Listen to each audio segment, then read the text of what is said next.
पर्व का अर्थ है कुछ विशेष दिन। पर्व पवित्रता और श्रेष्ठता का भी सूचक है। जैन ज्योतिष के अनुसार प्रत्येक पक्ष की निम्न तिथियां पर्व तिथि कहलाती है: द्वितीया, पंचमी, अष्टमी, एकादशी तथा चतुर्दशी एवं पूर्णिमा। प्रज्ञापना सूत्र में बताया, द्रव्य, क्षेत्र, काल आदि का प्रभाव भी कर्मों के उदय व क्षयोक्षम भाव में उनके तीव्र मंद प्रभाव में निमित्त बनता है। किसी समय में प्रारंभ की गई ज्ञान आराधना तथा अमुक नक्षत्र आदि में ध्यान साधना विशेष शीघ्र फलदायी होती है। वैसे ही अमुक तिथि को किया गया अमुक कार्य शीघ्र फलदायी होता है। तिथियों का संबंध ज्योतिष शास्त्र से है। मुख्य बात यह है कि इन तिथियों में विशेष धर्म, ध्यान, तप, त्याग करके शुभ भावना पूर्वक समय को सार्थक बना दे, जिससे जीव आयुष्य शुभ गति को बंद कर सके। 2 दिन के अंतर से एक दिन पर तिथियों में उपवास, सायंबिल का एकादशी आदि करके धार्मिक संस्कारों को जीवंत रखा जाता है। इन्हीं पर्व तिथियों में मौन एकादशी एक विशेष पर्व है। मिक्षर सुदी 11 का दिन मौन एकादशी के नाम से प्रसिद्ध है। जिस तरह सर्व पर्वों में पर्युषण पर्व विशिष्ट कहलाता है, उसी तरह समस्त दिनों के अंदर मौन एकादशी का दिन मुख्य है।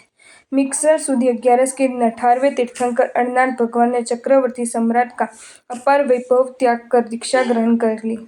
19वें तीर्थंकर मल्लेनाथ भगवान का जन्म, दीक्षा तथा केवल ज्ञान तीनों कल्याणक एकादशी के दिन हुए थे। 21वें तीर्थंकर भगवान नमीनाथ का केवल ज्ञान भी इसी एकादशी के दिन प्राप्त हुआ। इस प्रकार इस अवसर्पणिक काल में 3 तीर्थंकरों के कुल 5 कल्याणक इसी दिन संपन्न हुए। जम्बू द्वीप के भरत क्षेत्र में जिस दिन ये 5 कल्याणक संपन्न होते, उसी दिन ऐरावत क्षेत्र में भी इस क्रम से कल्याणक होते। धातकी खंड द्वीप में जम्बू द्वीप के भरत क्षेत्र में जिस दिन ये 5 कल्याणक संपन्न होते हैं, उसी दिन ऐरावत क्षेत्र में इस क्रम से कल्याणक होते हैं। धातकी खंड द्वीप में 2 भरत क्षेत्र है, 2 ऐरावत क्षेत्र है। पुष्कराल द्वीप में भी 2 भरत क्षेत्र तथा 2 ऐरावत क्षेत्र है। इस प्रकार कुल 5 भरत क्षेत्र में 5/5 यानी 25 कल्याणक, 5 ऐरावत क्षेत्र में 5/5 25 कल्याणक। इस अवसर्पणिक काल में कुल 50 कल्याणक इस दिन मनाए जाते हैं। इसको अतीत काल की 24 और आने वाली 24 जोड़ने पर 50 गुणिया 3 150 कल्याणक से यह पर्व विभूषित है। कहा जाता है, नारका अपि मोदन्ते यस्य कल्याण पर्वसु। तीर्थंकर भगवान के कल्याणक के पवित्र क्षणों में समूचे संसार में सुख की लहर दौड़ जाती है। सदा सुख और दुख पीड़ा में रहने वाले नारकी के जीव भी इस पवित्र क्षण में अत्यंत आनंद और सुख की अनुभूति करते हैं, क्योंकि भगवान अनंत अनंत पुण्यों के पुंज होते हैं। उनकी पुण्य वाली अतिशय और संसार के लिए परम हितैषिता एवं अद्वितीय होती है। कल्याणक का अर्थ ही है कल्याणकारी। इस कारण उनके कल्याणक का महत्व है। इस दिन वाणी का संयम, मौन रखकर 24 उपवास पूर्वक अष्टप्रहरी पौषध व्रत में जाप के साथ 150 तीर्थंकर के कल्याणक की आराधना की जाती है। जप तप के साथ जप और जप के साथ ही मौन व्रत का इस दिन का विशेष महत्व है। मौन मन का अंतरंग तप है, वचन का भी तप है। मौन युक्त उपवास होने से मन, वचन, काया तीनों योगों से तप की आराधना हो जाती है। यूँ देखो तो तन का तप है इंद्रिय संयम और उपवास, वाणी का तप है मौन और जप तथा मन का तप है ध्यान, एकाग्रता और तीनों का मिलन है मौन एकादशी व्रत। एक समय श्री नेमिनाथ भगवान को श्री कृष्ण वासुदेव द्वारिका नगरी के बाहर वंदन करने के लिए आए। विधि सहित अभिवंदन करके विनम्र भाव से प्रभु से पूछने लगे, हे स्वामी, मैं रात दिन राज कार्यों में व्यस्त रहता हूँ, इसलिए धर्म आराधना करने का विशेष समय नहीं मिल पाता। इस कारण मुझे ऐसा एक दिन बताइए जिस दिन समग्र रात चिंताओं से मुक्त होकर निर्विकल्प भाव पूर्वक धर्म आराधना करने से मैं विशेष उत्तम फल की प्राप्ति कर सकूं। भगवान नेमिनाथ ने कहा, वासुदेव, मिक्षर सुदी एकादशी का दिन श्रेष्ठ और उत्तम दिन है, जिस दिन मौन पूर्वक व्रत, आराधना और तीर्थंकर देवों का स्मरण चिंतन करने का महान फल होता है। श्री कृष्ण वासुदेव ने पूछा, प्रभु, अतीत काल में इस व्रत की आराधना किसने की है, उसका क्या फल प्राप्त हुआ?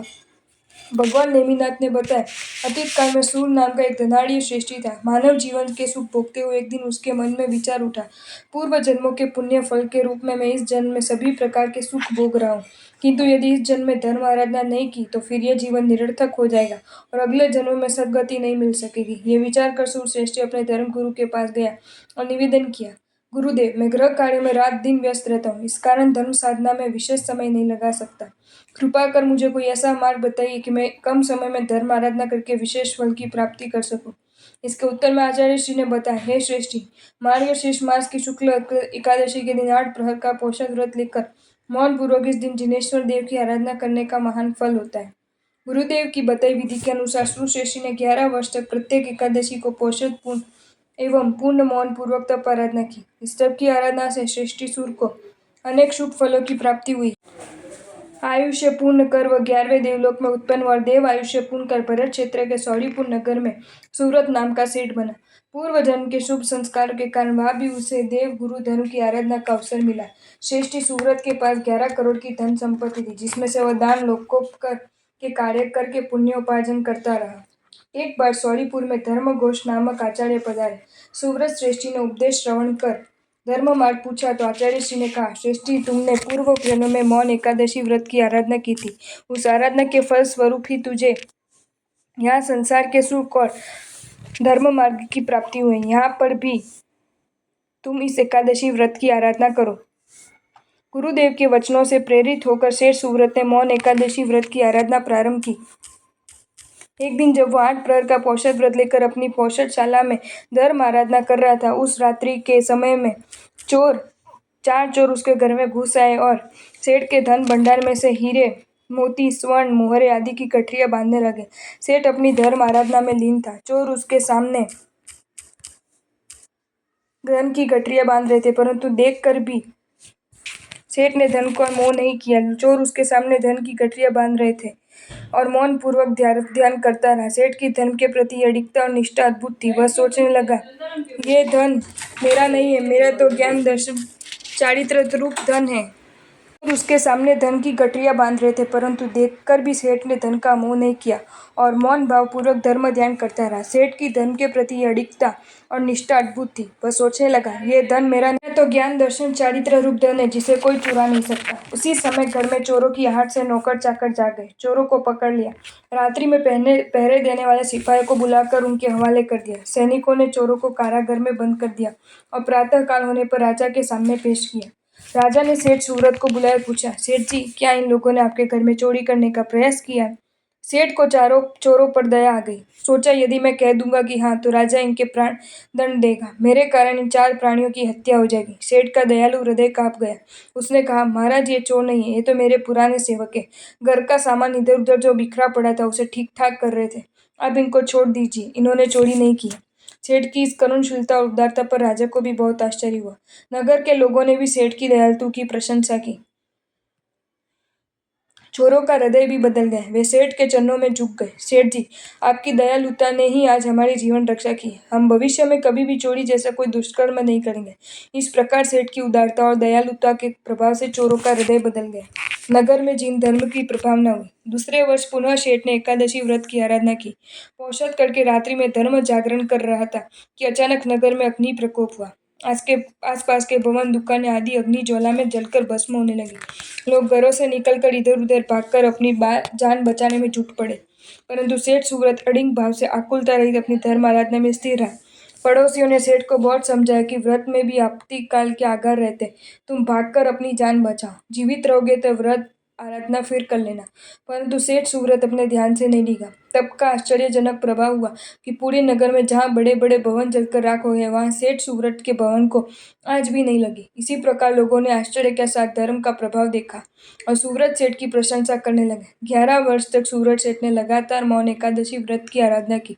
उसके बाद विजय शेखर सूर्य के उपदेश से वैराग्य प्राप्त कर 11 कोटि मोहरों को त्याग कर दीक्षा ग्रहण कर ली। मुनि बनने के पश्चात भी सूरत मुनि ने मौन एकादशी तप की आराधना का क्रम चालू ही रखा। एक दिन एकादशी के दिन सूरत मुनि ने प्रातः संकल्प किया, आज पूर्ण मौन रखूंगा तथा अपने उपास्य से बाहर भी नहीं जाऊंगा। रात्रि के समय एक मुनि के शरीर में वेदना उत्पन्न हुई। मुनि ने सूरत मुनि से कहा, मेरे शरीर में तीव्र वेदना हो रही है, तुम किसी श्रावक के घर जाकर मेरे लिए औषध लेकर आओ या श्रावक को कहो कि वह वेद को बुला कर लाए। सूरत मुनि ने विचार किया, मैंने तो आज पूर्ण मौन व्रत लिया है और उपास्य से बाहर जाने का भी त्याग किया, फिर किससे अपना नियम तोड़ूं। वेदनाग्रस्त मुनि के बार बार कहने पर भी सूरत मुनि कुछ नहीं बोले तो मुनि को क्रोध आ गया। क्रोध में दूसरे मुनि ने सूरत मुनि को बहुत ही कठोर वचन बोले और अपने रजोहरण से बार बार मारने भी लगे। सूरत मुनि फिर भी शांत रहे, आक्रोश नहीं किया और अपने आत्मनिरीक्षण करते रहे। उच्च शुभ भावधारा में बहते हुए उन्होंने घाती कर्मों का क्षय किया और केवल ज्ञान प्राप्त कर केवली बन गए। अंत में संपूर्ण कर्मों का क्षय करके मोक्ष गए। भगवान नेमिनाथ ने वासुदेव श्री कृष्ण का मौन एकादशी का ये कथानक सुनाकर इस व्रत का महत्व बताया और कहा, प्रत्येक व्यक्ति को अपनी शक्ति के अनुसार मार्गशीर्ष शुक्ल एकादशी के दिन मौन पूर्वक तप, जप और तीर्थंकरों की आराधना करनी चाहिए। जैन परंपरा में जो भी व्रत विधान है, पर्व आराधना है, उसके पीछे तप, जप और त्याग का उद्देश्य रहा है। मार्गशीर्ष मास की शुक्ल एकादशी के पीछे भी यही भावना है। हम सदा वचन का व्यवहार करते, परंतु वर्ष में एक दिन तो संपूर्ण मौन व्रत धारण कर मौन का भी आनंद लेवे।